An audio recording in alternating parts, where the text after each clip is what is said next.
Sofia, balita namin nag-stop ka raw sa pag-aaral? Yes po, O nag-stop bakit? po.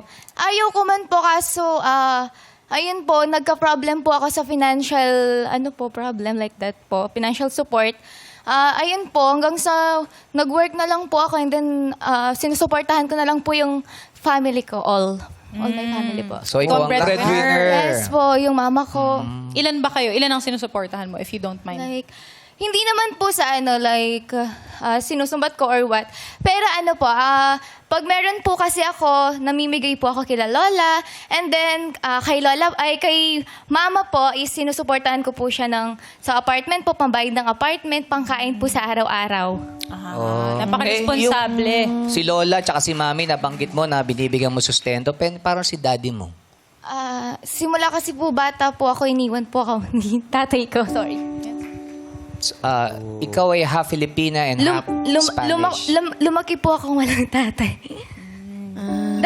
Sinabi po ng lola ko yun na parang foreigner. Pero hindi po sure na kung foreigner man po yung tatay ko or what kasi wala po akong alam po sa kanya. Pero sabi mo Spanish eh. Half Spanish ka. Yun yung Daddy mo nakwento yung sa kanya. Spanish. Yun ang Opo, kwento kasi sa'yo. yung- opo. Alam mo yung pangalan? Opo. Michael po. Michael. Gusto mo ba siyang makilala? O... Kung Spanish baka Miguel. Sabi po Ako lang kasi po, ni mama po, namatay na daw po siya. Apat. Hindi ba Yes sinabi po. sa'yo ng mama mo na pinaliwanag niya na yung tatay mo ganito? Sinabi niya naman po na namatay na po siya dahil matanda na po yung tatay ko. Kaso nga lang po, hindi po ako makapaniwala kasi hindi ko pa po siya nakikita eh. Parang wala kang closure, ano? Opo. Kayo nag-usap, never kayo nag-meet. Tinry mo Mahirap. bang hanapin yung mga ibang kamag-anak mo? Sa Facebook, Yes po. hinanap mo ba? Ginawa ko po yun. Halos araw-araw po hanggang sa nagka-Facebook po ako 2016. And then after that po, mga high school, doon ko po nag-start na hanapin si Papa sa Facebook, mga kamag-anak niya po. Tapos, basta makita ko pong pilidong Barcelona, mini-message ko po sa Facebook. Michael Barcelona, ang pangalan ng Hindi.